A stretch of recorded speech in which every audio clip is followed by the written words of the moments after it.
외제는 그날 하루 동안 너무도 준엄하게 자문을 거듭했고 하마터면 자신이 굴러떨어질 뻔했던 10년의 깊이를 그에게 보여준 보트랭의 체포 사건이 그의 고귀한 감정과 섬세성을 단단하게 강화시켜준 길이었기 때문에 그는 자신의 고결한 생각에 대한 이 다정한 반박에 굴복할 수 없었다.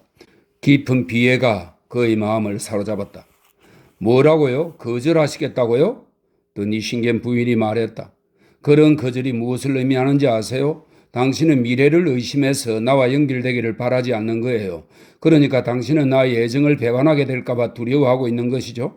당신이 나를 사랑하고 또 내가 당신을 사랑한다면 무엇 때문에 이런 사소한 호의 앞에서 물러서는 거예요? 내가 이 독신 아파트의 모든 것을 꾸미면서 느꼈던 즐거움을 당신이 아신다면 당신은 망설이지 않을 것이고 나한테 사과할 거예요. 나에게는 당신 몫의 돈이 있었고 그것을 잘 썼을 뿐이에요. 당신은 스스로 크다고 생각하면서 실상은 작아요. 당신은 그 이상의 것도 요구하시면서 아무것도 아닌 일에 점잔을 빼세요. 당신이 나를 조금도 사랑하지 않는다면 좋아요. 받지 마세요. 내 운명은 한마디 말에 달렸어요. 말씀해 보세요. 그녀는 잠시 짬을 두었다가 자기 아버지 쪽으로 고개를 돌리며 덧붙여 말했다. 그런데 아버지, 저희가 알아듣게 말씀 좀 하세요. 우리의 체면에 대해서 나도 자기 못지않게 신경을 쓰고 있다는 것을 알기나 하나요? 고리오 영감은 이 사랑 싸움을 보고 들으면서 앞편을 빤 사람처럼 줄곧 미소를 띠고 있었다. 어린애같이 당신은 지금 인생의 입구에 서 있어요. 많은 사람들이 넘을 수 없는 장벽을 마주하고 있는 거예요. 여자의 손이 당신에게 그 장벽을 열어주는데 당신은 물러서요. 그녀는 외전의 손을 움켜쥐고 계속해서 얘기했다. 그러나 당신은 성공할 거예요. 당신은 찬란한 운명을 개척할 거예요. 성공이 당신의 아름다운 이마 위에 씌어 있어요. 그때는 내가 오늘 당신에게 빌려주는 것을 나에게 되돌려줄 수 있지 않겠어요? 옛날에는 귀부인들이 자기들의 기사들에게 갑주, 칼, 투구, 쇠사슬, 갑옷, 말을 주어 기마 시합에 나가서 자기들의 이름으로 싸우게 하지 않았던가요? 그런데 외젠 내가 당신에게 제공하는 것은 이 시대의 무기이고 성공을 거두고자 하는 사람에게 필요한 도구들이에요. 지금 당신이 거주하는 다락방은 아빠의 방과 닮았다면 볼만하겠죠. 자, 저녁을 먹어야 하지 않겠어요? 나를 슬프게 만들겠어요? 대답 좀 하세요. 그녀는 그의 손을 흔들면서 말했다. 아이 참 아빠, 저희가 결심하게 해주세요. 안 그러면 나는 나가서 다시는 안 보겠어요? 내가 결심하도록 만들지. 고리오 영감이 황홀경에서 벗어나며 말했다. 사랑하는 외젠 씨, 당신은 고리대금 업자들에게 돈을 빌리러 다니죠, 안 그렇소? 그럴 수밖에 없습니다. 외젠이 말했다. 좋소, 당신은 내 수중에 있어? 노인이 다 헤어진 더러운 가죽 지갑을 꺼내면서 말했다. 나도 고리대금 업자가 되어서 내가 계산서를 모두 지불했거든. 자, 여기 계산서가 있어. 여기 있는 모든 것에 대해 당신은 한 푼의 빚도 없는 거요. 뭐 큰 금액도 아니더군. 기껏 5,000프랑이야? 내가 그 돈을 당신에게 빌려주지. 내가 말이요. 나는 여자가 아니니까 당신은 나한테는 거절하지 못할 거요. 나에게 종이 쪽에 차용증서나 써주고 나중에 갚도록 하시지. 놀라서 서로를 쳐다보던 외젠과 델핀의 눈에서 동시에 눈물이 흘러내렸다. 라스티냐크는 노인에게 손을 내밀고 그의 손을 꼭 잡았다. 이런, 왜 그래? 너희는 내 자식들이 아닌가? 고리오가 말했다. 그런데 가엾으신 아버지, 어떻게 돈을 마련하셨어요? 또 니신겐 부인이 말했다. 아, 그 얘기를 하지. 고리오 영감이 대답했다. 저 사람을 너희 곁에 있게 하도록 너의 마음을 작정시킨 후 너가 신부처럼 물건들을 사러 다니는 것을 보았을 때 나는 저 애가 곧 돈이 떨어질 텐데 하고 속으로 생각했다. 소송 대리인 말에 의하면 너희 재산을 되찾기 위해 너희 남편에게 제기하는 소송은 6개월 이상 걸릴 거라는 거였어. 그래서 나는 1,350프랑짜리 내 영속 연금 정서를 팔았다. 그리고 그 대금 15,000프랑으로 저당 잡힌 1,200프랑짜리 종신연금 정서를 사고서 나머지 돈으로 너희 상인들에게 대금을 지불했다. 나는 저 위에 1년에 50에키짜리 방을 하나 얻고 하루에 40수씩으로 왕자처럼 살 수 있다. 그러고도 돈이 남을 거야. 옷도 거의 필요 없고 나는 아무것도 쓸 일이 없어. 나는 2주일 전부터 저 애들은 행복할 거야 하고 생각하면서 혼자 웃으면서 지내왔다. 그래, 너희들은 행복하지 않니? 아빠, 아빠. 더 니신겐 부인이 아버지에게 달려가며 외쳤고 아버지는 그녀를 무릎 위에 앉혔다. 그녀는 아버지에게 키스를 퍼부었고 그녀의 금발 머리칼로 아버지의 뺨을 부볐으며 환하게 밝아진 늙은 얼굴에 눈물을 흘렸다. 사랑하는 아버지, 아버지야말로 진정한 아버지세요? 아니, 이 하늘나라에 우리 아버지 같은 아버지는 둘도 없을 거예요.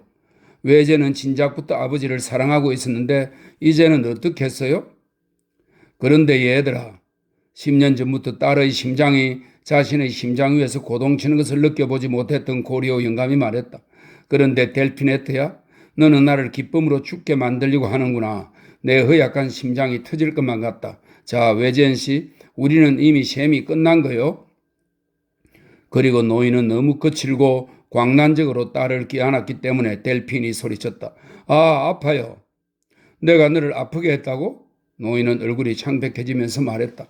그는 딸을 지극한 고통의 표정으로 바라보았다. 이 부성애의 그리스도의 모습을 잘 그리기 위해서는 구세주가 인간들을 위해서 겪은 순환을 그리기 위해 미술의 대가들이 창안해낸 그림들에서 비교를 찾아보아야만 할 것이다. 고리오 영감은 자기의 손가락을 너무 세게 눌렀던 딸의 허리띠에 부드럽게 키스를 했다. 아니야. 내가 너를 아프게 한 것이 아니야. 소리를 지르는 바람에 너가 나를 고통스럽게 했다. 그는 미소를 띠고 딸에게 묻듯이 말했다. 그런데 더 중요한 것은 저 사람을 꼭 붙잡는 거야. 안 그러면 저 사람 화낼걸. 노인은 딸의 귀에 조심스럽게 키스하며 속삭였다. 외제는 이 노인의 무진장한 헌신에 어리둥절해서 청년기의 신뢰를 뜻하는 순진한 감탄을 나타내 보이며 노인을 쳐다보고 있었다. 저는 이 모든 것에 어울리는 사람이 되겠습니다. 외젠이 소리쳤다. 나의 외젠, 당신이 한 말은 정말 훌륭해요. 또 니신겐 부인은 학생의 이마에 키스를 했다. 저 사람은 너를 위해서 타유페르 양과 그녀의 수백만 프랑을 거절했단다. 고리오 영감이 말했다. 정말로 그 아가씨는 당신을 사랑했지. 그리고 자기 오빠가 죽자 크레수스처럼 부자가 되었고, 이 크레수스는 기원전 6세기경에 부유하기로 유명했던 리디아의 왕입니다. 자기 오빠가 죽자 크레수스처럼 부자가 되었고, 왜 그런 얘기를 하세요? 라스티냐크가 소리쳤다. 외젠, 지금 나는 오늘 밤 헤어지는 것이 유감이에요. 나는 당신을 열렬히 그리고 영원히 사랑할 거예요. 델핀이 그의 귀에 대고 속삭였다. 너가 결혼한 이후로 나에게 가장 좋은 날이로구나. 고리오 영감이 외쳤다. 너의 의한 것이 아니라면 나는 하나님이 원하시는 만큼 괴로움을 겪어도 좋다. 금년 2월에 나는 다른 사람들이 일생 동안에 맛볼 수 있는 행복보다 더 큰 행복을 맛보았다고 생각할 것이다. 피핀, 나를 좀 쳐다봐. 그가 딸에게 말했다. 쟤 참 예쁘지 안 그렇소? 저애처럼 아름다운 혈색과 예쁜 보조개를 가진 여자들을 많이 본 적이 있는지 좀 말해보. 천만에 아닐 거요. 저 사랑스러운 여자를 태어나게 한 것이 바로 나란 말이요.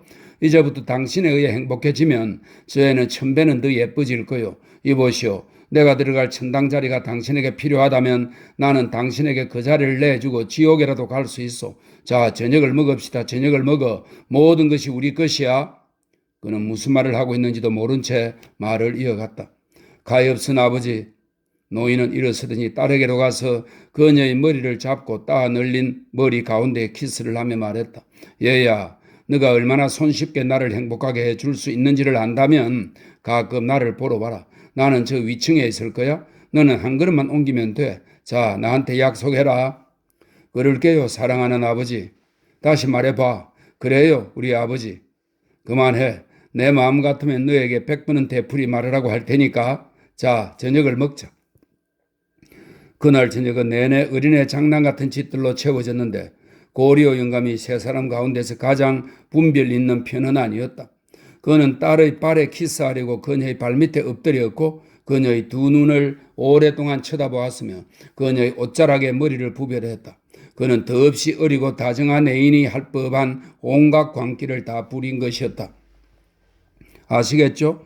아버지가 우리와 함께 계실 때면 온통 아버지에게 정신을 쏟아야 해요. 그래서 때로는 아주 난처할 거예요. 델핀이 외젠에게 말했다. 벌써 몇 차례 질투심의 충동을 느꼈던 외젠은 배은망덕의 싹을 담고 있는 이 말을 비난할 수가 없었다. 한데 언제 이 아파트의 손질이 끝날까? 외전이 방을 둘러보며 말했다. 오늘 밤은 우리가 헤어져야 하나요? 그래요. 하지만 내일은 저와 함께 저녁을 들러 오셔야 해요. 내일은 이탈리아 극장에 가는 날이에요. 델핀이 재치 있게 말했다. 나는 아래층 뒷좌석에 가 있겠다. 고리오 영감이 말했다. 자정이 되었다. 더 니싱겐 부인의 마차가 기다리고 있었다. 고리오 영감과 학생은 보케르관으로 돌아갔는데 가는 도중 그들은 서로의 강렬한 열정 사이에 기묘한 말다툼을 야기한 점점 커지는 열광을 가지고 델핀에 관한 얘기를 주고받았다. 어떠한 개인적 이해관계로도 얼룩지지 않은 아버지의 사랑이 그 끈질김과 폭넓음으로 자기의 사랑을 압도한다는 사실을 외제는 부인할 수 없었다. 아버지에게는 우상이 언제나 순결하고 아름다운 것이었으며 그 우상에 대한 숭배는 과거에서나 미래에서나 점점 더 커가는 것이었다. 그들은 보케르 부인이 실비와 크리스토프 사이에서 난로가에 혼자 앉아 있는 것을 보았다. 늙은 여주인은 카르타고 폐허 위의 마리우스처럼 그곳에 앉아 있었다. 이 마리우스는 로마의 장군이며 정치가 옅은 인물입니다. 늙은 여주인은 카르타고 폐허 위의 마리우스처럼 그곳에 앉아 있었다. 그녀는 실비와 함께 비탄에 잠겨서 자기에게 남아있는 단 2명의 하숙인을 기다리고 있었던 것이다. 바이런 경이 타소의 입을 빌려 아주 아름다운 탄식을 하게 됐지만 그 탄식도 보케르 부인에게서 흘러나온 탄식의 심오한 진실과는 상당히 거리가 먼 것이리라. 실비야, 내일 아침에는 커피를 3잔만 준비하면 된단 말이냐? 내 집이 텅 비었구나. 가슴이 터질 일이 아니냐? 내 하숙인들이 없는 인생이란 무엇인가? 그건 아무것도 아니다. 내 집에서 사람들이랑 가구가 다 빠져나가 버렸구나. 삶이라는 것은 가구들 속에 있는 것인데 이런 모든 재난이 나에게 닥치다니 내가 하늘에 무슨 죄를 지었는가? 우리는 20명 목소의 강낭콩과 감자를 준비해 두었는데 내 집에 경찰이 다 들이닥치고 우리는 이제 감자만 먹고 살아야 되겠구나. 크리스토프를 내보내야 할 판이구나. 잠들어 있던 사부아 지방 출신의 이 아이는 갑자기 잠에서 깨어나서 말했다. 아주머니, 무슨 일이세요? 불쌍한 녀석, 꼭 집 지키는 개 같구나. 실비가 말했다. 모두들 집을 정해놓은 한산한 계절이니 어디서 나에게 하숙인들이 굴러떨어진다 말인가? 그 생각만 하면 머리가 어지럽구나. 그 무당 같은 미셔노란 계집이 부활에까지 빼내가다니. 그 계집은 무슨 짓을 해서 잡아두었기에 그 사내가 강아지처럼 계집들을 졸졸 따라갔을까? 제기랄, 늙은 처녀들이란 온갖 술책을 다 부리나 봐요? 실비가 고개를 흔들며 말했다. 그 불쌍한 보트랭씨를 도영수로 만들다니. 과부댁이 말을 이었다. 그런데 실비야, 그건 나로서는 어쩔 수 없는 일이지만 나는 아직도 믿어지지가 않는구나. 매달 15프랑씩 내고 브랜디를 탄 커피를 들었고 어김없이 셈을 치르던 그처럼 쾌활한 남자가? 그리고 마음 씀씀이가 후했지요. 크리스토프가 말했다. 무언가 잘못됐을 거예요. 실비가 말했다. 천만에 그 사람 자신이 자백했어. 보케르 부인이 계속해서 말했다. 그런데 괴행이 새끼 한 마리 지나다니지 않는 거리에 있는 내 집에서 그런 모든 일이 일어나다니 말이 되나? 참말로 내가 꿈을 꾸고 있는 것 같구나. 너도 알겠지만 우리는 루이 16세에게 사건이 닥치는 것도 보았고 나폴레옹 황제가 무너지는 것도 보았으며 황제가 되돌아왔다가 다시 무너지는 것도 보았지. 그런 모든 일들은 다 가능성이 있는 일들이겠지. 하지만 하숙집에서는 절대로 사건이 벌어질 기회란 없는 법이야. 사람들은 왕이 없이는 지낼 수 있지만 항상 먹기는 해야 하거든. 더 콩플랑 가문 태생의 정직한 여자인 내가 온갖 좋은 것으로 밥을 먹여주었는데 세상의 종말이 닥치지 않고서야. 그런데 이거야말로 세상의 종말인가 보다. 그리고 아주머니에게 이 모든 손해를 끼친 미셔노 양이 1,000에케의 연금을 받게 된다는 얘기던데 그 생각을 하면 실비가 외쳤다. 나한테 그 얘기는 하지 마라. 악랄한 계집년이다. 그런데다가 그 계집은 비노의 집으로 갔다. 그녀는 무슨 짓이든 다 할 여자야. 아마 끔찍한 짓들을 저질렀을 거야. 전에는 살인도 하고 도둑질도 했을 게다. 그 가엾은 남자 대신에 그 계집이 도영장으로 끌려갔었어야만 하는데. 보케르 부인이 말했다. 바로 이때 외쟁과 고리오 영감이 초인종을 울렸다. 아, 나의 변함없는 두 하숙인이 왔구나. 과부댁이 한숨을 내쉬며 말했다. 하숙집에서 일어났던 재난을 별로 마음에 두고 있지 않던 이 변함없는 두 하숙이는 쇼세당 태행으로 이사가서 살겠다고 여주인에게 단도직입적으로 통보했다. 아, 실비야, 이건 마지막 일격이구나. 당신들은 나에게 죽음의 타격을 가했어요. 내 복부를 가격한 거예요. 배가 뒤틀리는군요. 오늘 하루가 나를 10년 이상은 감수시킨 것 같아요. 정말로 나는 미쳐버리고 말 거예요. 강낭콩으로는 뭘 하지? 아, 내가 여기 혼자 남게 되면 너는 내일 떠나라, 크리스토퍼야. 여러분, 안녕. 잘들 주무세요. 과부댁이 말했다. 대체 아주머니가 왜 저래? 외젠이 실비에게 물었다. 참, 사건이 일어난 후 모두들 떠나버렸어요. 그래서 아주머니의 머리가 돈 거죠. 저런 아주머니 우는 소리가 들리네요. 울고 나면 마음이 좀 풀리겠죠. 내가 여기서 일하기 시작한 후로 아주머니가 눈물을 쏟는 것은 처음이네요. 다음 날 보케르 부인은 그녀 자신의 표현에 따르면 이성을 되찾았다. 그녀는 자기의 하숙인들을 모두 잃고 생활이 뒤죽박죽된 여인의 비탄에 잠긴 모습을 보였지만 어쨌든 그녀는 정신을 되찾아서 부서진 이익과 깨어진 생활 습관에 의해 야기된 고통, 진정한 고통, 깊은 고통이 무엇인지를 잘 보여주었다. 연인이 살던 장소를 떠나면서 그곳에 던지는 사랑하는 남자의 시선도 분명히 텅 빈 식탁을 바라보는 보케르 부인의 시선보다 더 슬퍼 보이지는 않을 것이다. 외제는 며칠 후면 인턴 과정이 끝나는 비앙숑이 아마도 자기 대신 들어올 것이고 박물관 직원도 쿠티르 부인이 쓰던 방에 들고 싶다는 희망을 자주 말한 바 있어 며칠 가지 않아 사람들이 다시 찰 것이라고 말하면서 여주인을 위로했다. 당신 말대로라면 오죽 좋겠어요. 그러나 이 집에는 애군이 꼈어요. 열흘도 안 돼서 죽음의 신이 찾아오고 말 거예요. 죽음의 신이 이번에는 또 누구를 데려갈까? 그녀는 침통한 눈길로 식당을 쳐다보며 말했다. 이사하는 것이 좋겠군요. 외제는 아주 낮은 소리로 고리오 영감에게 말했다. 아주머니, 사흘 전부터 미스 티가리가 안 보여요. 실비가 질급해서 달려오며 말했다. 아, 내 고양이가 죽었거나 집을 나갔다면 나는... 불쌍한 과부는 말을 다 끝내지 못하고 두려운 예감에 짓눌려 두 손을 모아 쥐고 의자 등받이에 벌렁 나자빠졌다. 우편 배달부가 팡태원 구역에 도착하는 시간인 정오경에 외제는 우아한 봉투에 넣어 더 보시한 가문의 문장으로 봉인된 편지 한 통을 받았다. 그 편지 속에는 한 달 전부터 예고된 바 있는 자작 부인 댁에서 열리게 될 대무도회에 더 뉘신겐 부처를 초대하는 초대장이 들어있었다. 이 초대장에 곁들여 외전에게 보내는 짤막한 전언도 들어있었다. 더 뉘신겐 부인에 대한 나의 감정을 전달하는 역할을 당신이 기꺼이 맡아주리라고 나는 생각했어요.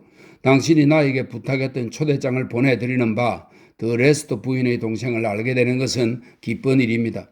그러니 그 예쁜 여인을 나에게 데려오세요. 그러나 그 여인이 당신의 애정을 모두 차지하게 해서는 안 돼요. 당신은 내가 당신에게 기울인 애정에 대해 보답할 것이 많으니까요. 더 보시앙 자작 부인.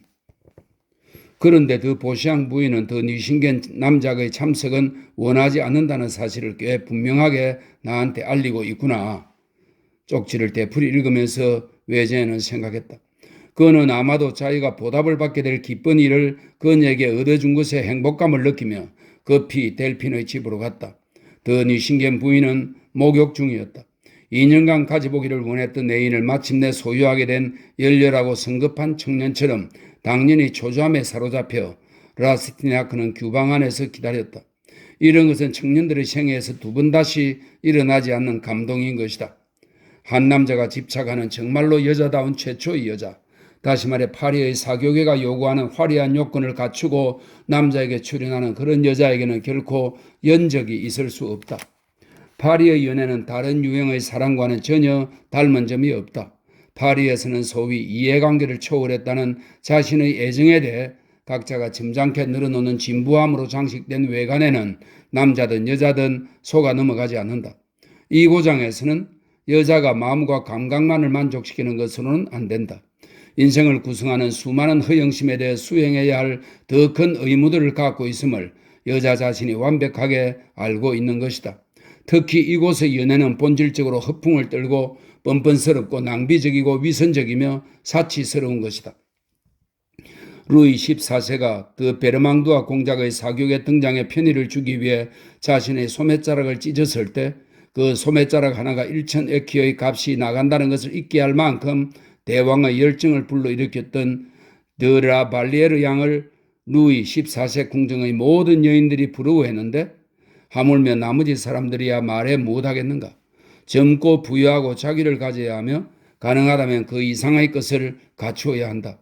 당신에게 우상이 있다면 우상 앞에서 태울 향이 많을수록 그 우상은 당신에게 호의적일 것이다. 사랑은 하나의 종교인데 이 종교의 의식은 다른 모든 종교의 의식보다도 비용이 더 많이 드는 것이다. 사랑은 신속하게 지나가며 황폐함을 자치로 남기는 뿌랑아처럼 지나간다. 감정의 사치는 곳간의 시다. 부유함이 없다면 곳간에서 사랑은 어찌 되겠는가. 파리 법전의 이 준엄한 법률에 예외가 있을 수 있다면 그런 예외는 고독 속에 사는 영혼에게서나 만나볼 수 있다. 사회적 원리에 이끌려 드는 법 없이 은밀하지만 끊임없이 흘러나오는 맑은 샘물 곁에 사는 영혼, 자신의 푸른 그늘에 충실하며 모든 사물 속에 씌어 있고 또 자기 자신 속에서 되찾게 되는 무한의 언어에 귀 기울임을 행복으로 여기는 영혼, 지상의 인간들을 불쌍히 여기면서 자신의 날개가 펴지기를 끈기 있게 기다리는 영혼 말이다. 그러나 라스티나크는 앞서서 영화를 맛본 대부분의 젊은이들처럼 완전히 무장을 갖춘 채 세상의 투기장에 나서기를 원하고 있었다. 그는 세상에 대한 열망을 갖고 있었고 또 세상을 지배할 힘이 자신에게 있다고 느끼기도 했으나 그런 야망의 수단도 목적도 알고 있지 못했다. 삶을 가득 채워주는 순수하고 신성한 사랑 대신에 이런 권력의 갈구가 아름다운 것이 될 수도 있다. 일체의 개인적 이해관계를 내던지고 한 나라의 영광을 목적으로 삼는 것으로 충분한 것이다. 그러나 이 학생은 인생의 흐름을 관조하고 판단할 수 있는 어른의 경지에 아직 도달해 있지 못했다. 시골에서 자라난 어린애들의 청년기를 나무잎처럼 감싸고 있는 신선하고도 거룩한 관념의 매력을 그는 아직까지도 완전히 흔들어 떨치지 못했던 것이다. 그는 파리의 루비콘 강을 건너는 것을 계속 주저하고 있었다. 열렬한 호기심을 지녔음에도 불구하고 그는 진정한 귀족이 자신의 성에서 영위하는 행복한 생활에 대한 얼마간의 미련을 여전히 간직하고 있었다. 그렇지만 지난밤 자신의 아파트에 있었을 때 그의 마지막 양심의 섬세성은 사라지고 말았다. 출생이 부여해주는 정신적 이점을 오래전부터 누려왔듯이 재산의 물질적 이점을 누리게 되면서 그는 시골 사람의 껍질을 벗어버리고 멋진 미래를 굽어볼 위치에 서서히 자리 잡게 되었던 것이다. 따라서 얼마간은 자기의 것이 되어가고 있는 이 아름다운 규방에 포근하게 자리 잡고 앉아 델핀을 기다리면서 지난해 파리에 올라왔을 때의 라스티냐크와 현재의 자신의 모습은 너무나도 동떨어져 보였기 때문에 도덕적 관점의 결과로 자신을 저울질해 보면서 그는 이 순간의 자신의 모습이 정말로 자기 자신과 닮은 것인지 자문해 보았다. 부인께서 방에 가 계십니다. 테레즈가 갑자기 와서 말하는 바람에 그는 소스라치게 놀랐다. 그는 델핀이 난로가 2인용 소파 위에 생기 넘치고 편안한 모습으로 비스듬히 누워있는 것을 보았다. 물결 치는 듯한 모슬린 천 옷자락 위에 이렇게 몸을 굽히고 있는 그녀의 모습을 보자 꽃 속에서 열매가 나오는 아름다운 인도산 식물의 그녀를 비유해보지 않을 수 없었다. 자, 우리가 만났군요. 그녀가 흥분해서 말했다. 내가 무엇을 가져왔는지 알아맞혀 보세요. 그녀 곁에 앉아 손에 키스하려고 그녀의 팔을 잡으며 외젠이 말했다. 더 니신겐 부인은 초대장을 읽으며 기쁨의 동료를 보였다. 그녀는 축축하게 젖은 두 눈을 외젠 쪽으로 돌리고 두 팔로 그의 목을 잡고 열광적인 허영심의 만족을 나타내 보이며 그를 끌어당겼다. 당신 덕택에 내가 이 행복을 얻게 되었나요? 그래요. 나는 이것을 행복이라고 부를 수밖에 없어요. 당신을 통해서 얻었으니 이것은 자존심의 승리 이상이 아니겠어요? 아무도 나를 그 사교계에 소개하려고 하지 않았어요. 아마도 지금 당신은 내가 보통의 파리 여자처럼 왜소하고 경박하고 가볍다고 생각하실 거예요. 그렇지만 생각해 보세요. 나는 당신에게 모든 것을 희생할 준비가 되어 있다는 것을 말이죠. 그리고 그 어느 때보다도 더 열렬하게 내가 포브르 생제르맹에 가기를 원하는 것은 당신이 그 세계에 속하기 때문이라는 것을. 더 보시앙 부인은 자기 무도회에 더 니신겐 남작이 오는 것을 바라지 않는다고 우리에게 암시하는 것 같지 않아요? 외젠이 말했다. 물론 그래요. 남작 부인은 편지를 외젠에게 돌려주면서 말했다. 그 부인들은 무리함의 재능을 지니고 있어요. 그러나 아무리면 어때요? 나는 가겠어요. 내 언니도 거기에 갈 거예요. 나는 언니가 멋진 의상을 준비하고 있다는 것을 알고 있어요. 그녀는 낮은 목소리로 말을 이었다. 외젠, 언니는 끔찍한 소문을 없애려고 거기에 가는 거예요? 언니에 대해 떠도는 소문을 당신은 모르세요? 니신겐이 오늘 아침에 나에게 말했는데 어제는 클럽에서도 사람들이 거리낌 없이 그 얘기를 하더래요. 끔찍해라. 여자의 명예와 가문의 명예가 달려있는 문제예요. 불쌍한 언니 때문에 내가 비난받고 상처 입은 느낌이 들어요. 어떤 사람들 얘기에 의하면 더 트라이우스가 10만 프랑에 달하는 어음을 발행했는데 거의 모두 부도가 나서 그 일 때문에 기소당할 거라고 해요. 이런 궁지에 처하자 언니는 자기 다이아몬드들을 고리대금 업자에게 팔았을 거라고 해요. 당신도 언니가 달고 다니던 그 아름다운 다이아몬드를 보셨겠지만 그건 더 레스토 씨 어머니에게서 받은 거예요. 어쨌든 이틀 전부터 온통 그 얘기들 뿐이에요.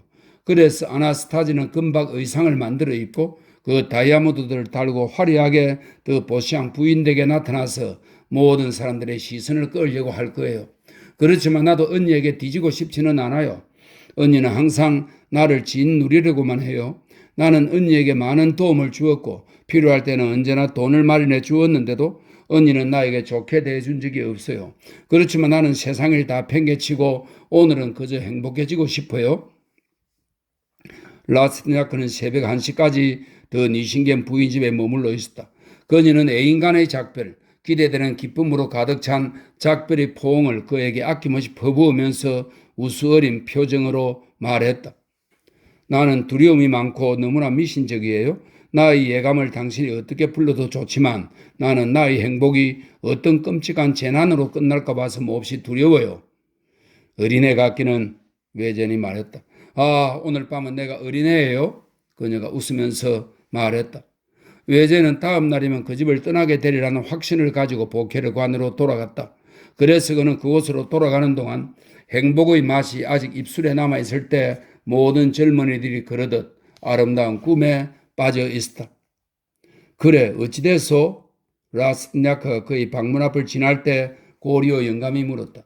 내일 모두 말씀드리지요? 외젠이 대답했다. 모두 말해주겠지? 주무시오. 내일은 우리의 행복한 생활이 시작될 거요. 노인이 소리쳤다. 다음날 고리아와 라스티냐크는 하숙집을 떠나려고 심부름꾼이 오기만을 기다리고 있는데 정오경 마차 소리가 네브생트 주니브에브가에 울리더니 바로 보케르관 문 앞에 서머졌다. 더 니신겐 부인이 마차에서 내려서 자기 아버지가 아직도 하숙집에 있는지를 물었다. 실비가 그렇다고 대답하자 그녀는 재빨리 청계를 올라갔다. 외제는 자기 방에 있었는데 고리오 영감은 그 사실을 모르고 있었다.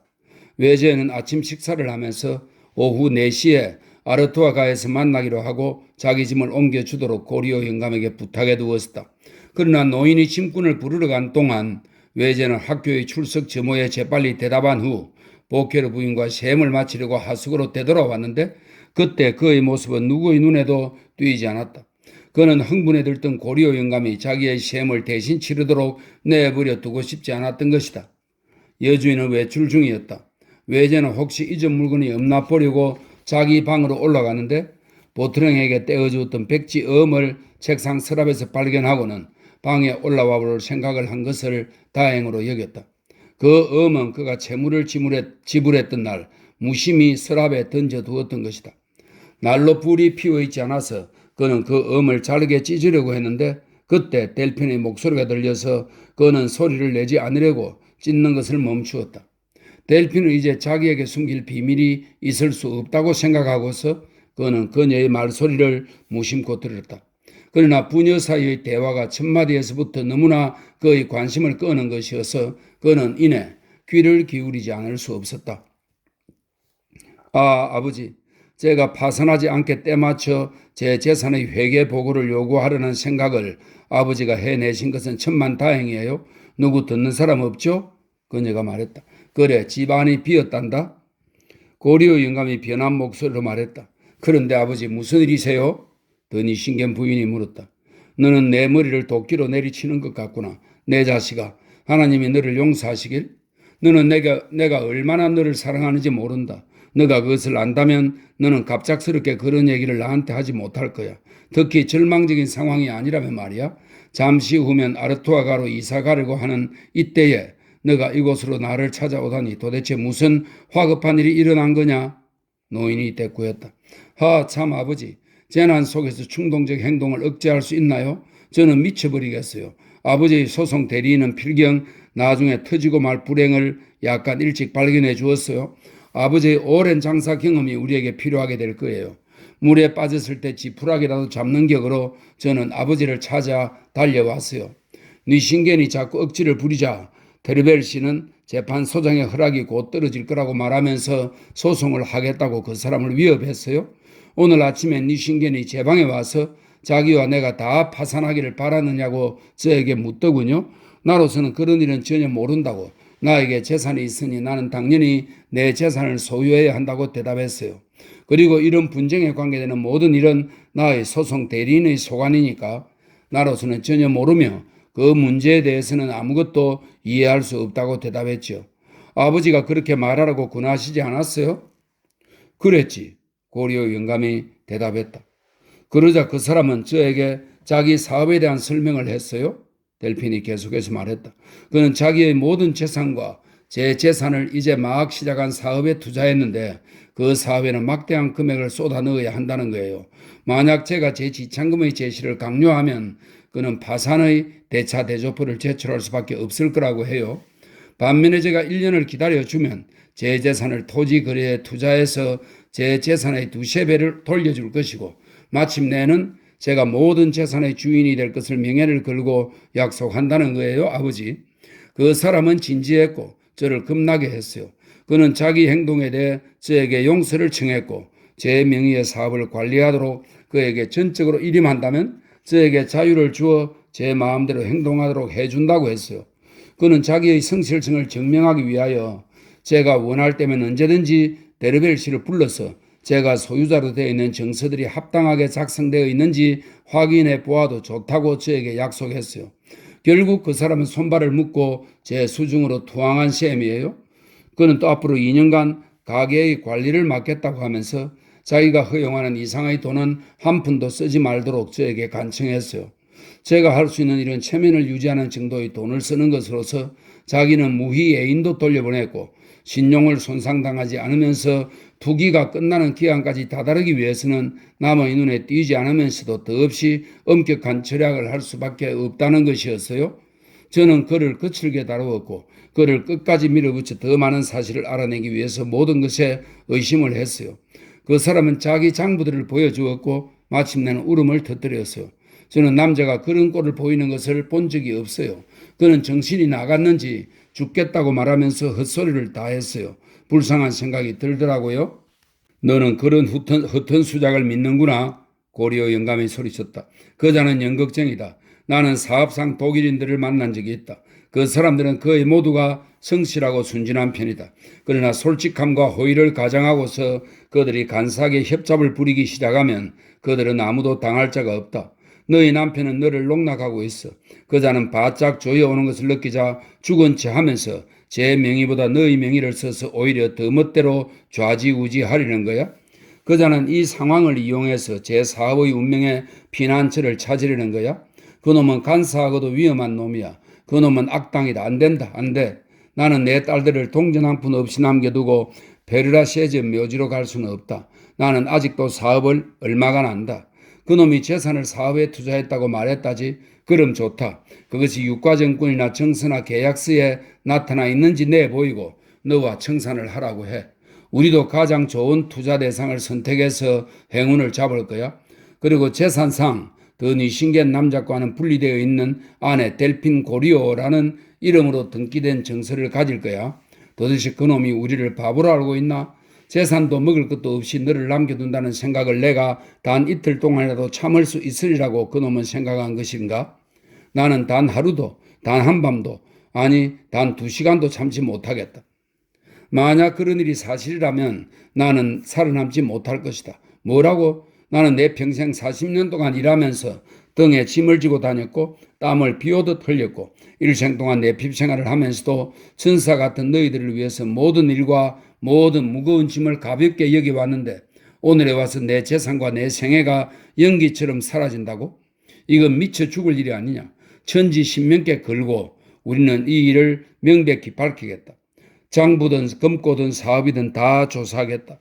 너희 재산이 온전하게 남아있다는 것이 나에게 증명되지 않는 한 나는 자지도 않고 눕지도 않고 먹지도 않겠다. 천만다행히도 너는 재산상 분리되어 있다. 그리고 정직한 인물인 데르벨 씨가 너희 소송 대리인이 될 것이다. 너는 너희 마지막 날까지 100만 프랑에 달하는 너희 재산과 너희 5만 프랑의 연금을 간직할 것이다. 그렇지 않으면 나는 파리에 소동을 일으키겠다. 재판수가 우리를 속인다면 나는 의회라도 호소하겠다. 금전 문제에서 너가 편안하고 행복하다는 생각이 나의 불행을 경감시키고 나의 슬픔을 진정시켜 주었다. 돈은 바로 생명이다. 돈이면 무엇이든 할 수 있다. 그런데 그 못된 알자스놈이 뭐라고 찌꺼린다고? 델핀, 너를 쇠사슬에 묶어 불행하게 만든 그 짐승 같은 놈에게는 동전 한 푼도 양보해서는 안 된다. 그 놈이 너를 필요로 한다면 그 놈을 꼼짝달싹 못하게 해서 똑바로 행동하도록 해야 한다. 아이고, 내 머리가 불덩이 같구나. 두개골 속에서 무언가가 타는 것만 같다. 내 델핀이 가난뱅이라니? 나의 피핀, 너가 제기랄 내 장갑은 어디 있느냐? 자, 나가자. 나는 모든 것을 보아야겠다. 장부, 사업, 금고, 서신, 왕래 모든 것을 당장에 말이야. 너의 재산이 위험에 빠지지 않았다는 것을 내 두 눈으로 똑똑히 보기 전까지는 나는 안심할 수 없다. 사랑하는 아버지, 조심스럽게 하셔야 해요. 그 일에 있어서 조금이라도 복수의 의사를 내비치거나 지나치게 적대적인 의도를 보이시면 저는 파멸이에요. 그 사람은 아버지를 잘 알고 있어요. 제가 재산에 불안감을 갖는 것은 당연히 아버지가 부추기신 결과라고 그는 생각하고 있어요.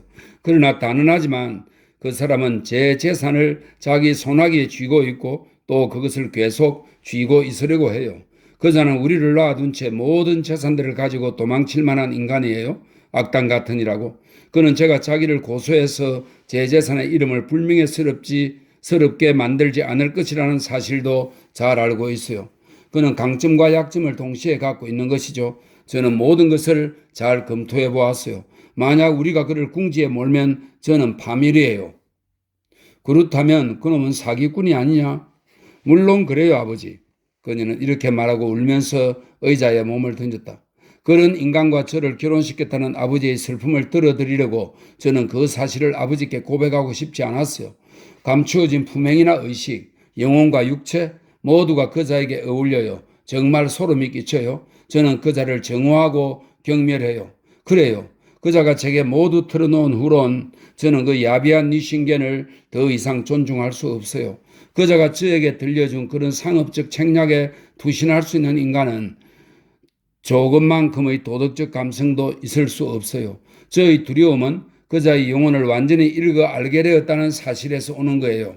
만약의 경우에 제가 자기 수중의 도구가 되어준다면, 요컨대 제가 자기의 차명인 역할을 해준다면 그자는 저에게 자유를 주겠다고 분명하게 제안했어요.